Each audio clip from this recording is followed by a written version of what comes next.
നമസ്കാരം. മലയാളി വാർത്തയിലേക്ക് സ്വാഗതം. എയർ ഇന്ത്യ വിമാനത്തിൽ വ്യാജ ബോംബ് ഭീഷണി. ഡൽഹി വിമാനത്താവളത്തിലെ എയർ ഇന്ത്യ ഫ്ലൈറ്റ് ലാബറട്ടറിയിൽ ബോംബ് എന്നെഴുതിയ ടിഷ്യൂ പേപ്പർ കണ്ടെത്തിയതിനെ തുടർന്ന് നടത്തിയ പരിശോധനയിലാണ് വ്യാജ ബോംബ് ഭീഷണിയാണെന്ന് മനസ്സിലായത്. ബുധനാഴ്ച വൈകിട്ട് 7:30 വഡോദരയിലേക്ക് പുറപ്പെടേണ്ട എയർ ഇന്ത്യ വിമാനത്തിന്റെ ലാബറട്ടറിയിൽ നിന്ന് ബോംബ് എന്നെഴുതിയ ടിഷ്യൂ പേപ്പർ ലഭിക്കുകയായിരുന്നുവെന്ന് പോലീസ് പറഞ്ഞു. സ്റ്റാൻഡേർഡ് സെക്യൂരിറ്റി പ്രോട്ടോകോൾ പാലിച്ച് സമഗ്രമായ പരിശോധന നടത്തിയെന്നും സംശയാസ്പദമായ വസ്തുക്കളൊന്നും കണ്ടെത്തിയില്ല എന്നും IGA airport deputy police commissioner Usha രാംഗ്നീൻ പറഞ്ഞു. ഇന്ദിരാഗാന്ധി ഇന്റർനാഷണൽ എയർപോർട്ടിനൊപ്പം ഡൽഹിയിലെ നിരവധി ആശുപത്രികൾക്ക് ഞായറാഴ്ച ബോംബ് ഭീഷണി ഇമെയിലുകൾ വന്നതിന് പിന്നാലെയാണ് ടിഷ്യൂ പേപ്പറിലെ ബോംബ് ഭീഷണിയും ഉണ്ടായത്. ഡൽഹി പോലീസിന്റെ തുടർന്നുള്ള അന്വേഷണത്തിൽ ഭീഷണി വ്യാജമാണെന്ന് തെളിയുകയായിരുന്നു. അതിനിടെ ഒമാനിൽ മരിച്ച നമ്പി രാജേഷിന്റെ മൃതദേഹം തിരുവനന്തപുരത്ത് എത്തിച്ചു. മൃതദേഹവുമായി ബന്ധുക്കൾ എയർ ഇന്ത്യ എക്സ്പ്രസിന്റെ ഈഞ്ചക്കൽ ഓഫീസിന് മുന്നിൽ നടത്തിയ പ്രതിഷേധം അവസാനിപ്പിച്ചു.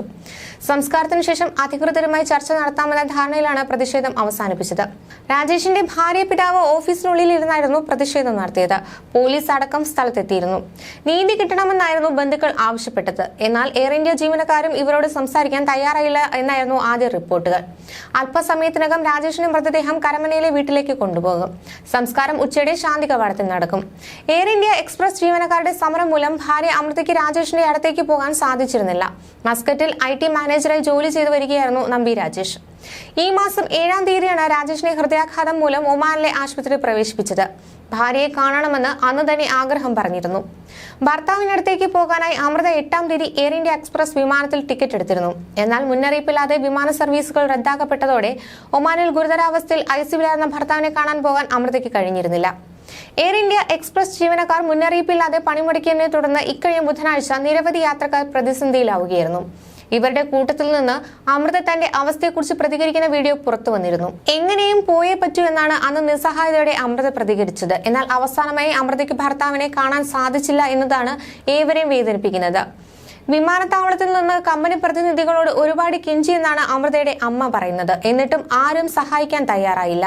കഴിഞ്ഞ 7-ാം തീയതിയാണ് രാജേഷിനെ ഹൃദയാഘാതം മൂലം ഒമാനിലുള്ള ആശുപത്രിയിൽ പ്രവേശിപ്പിച്ചത്. ഭാര്യയെ കാണണമെന്ന് അന്ന് തന്നെ രാജേഷ് പറയുകയായിരുന്നു. ഇതനുസരിച്ച് 8-ന് രാവിലെ എയർ ഇന്ത്യ എക്സ്പ്രസ് വിമാനത്താവളത്തിലാണ് ഭാര്യ Amrutha C. Ravi ticket book ചെയ്തത്. രാവിലെ വിമാനത്താവളത്തിൽ എത്തിയപ്പോഴാണ് ക്യാബിൻ ജീവനക്കാരുടെ അപ്രതീക്ഷിത അവധിയെടുക്കൽ സമരം കാരണം എയർ ഇന്ത്യ എക്സ്പ്രസ് വിമാനങ്ങൾ റദ്ദാക്കിയെന്ന വിവരം അറിഞ്ഞത്. അടിയന്തരമായി മസ്കത്തിൽ എത്തണമെന്ന് കരഞ്ഞു പറഞ്ഞിട്ടും ആരും ചെവിക്കൊണ്ടില്ല. അടുത്ത ദിവസം പകരം ടിക്കറ്റ് നൽകാമെന്ന വെറും വാക്ക് പറഞ്ഞ് അവർ തിരിച്ചയച്ചു. 9-നും അമൃത ടിക്കറ്റ് കിട്ടുമോ എന്ന് അന്വേഷിച്ചെങ്കിലും സമരം തീരാത്തതിനാൽ സർവീസ് പുനരാരംഭിച്ചിരുന്നില്ല. പിന്നീട് ഫ്ലൈറ്റുകളൊന്നും ലഭ്യമായില്ല. ഒടുവിൽ യാത്ര തന്നെ റദ്ദാക്കി.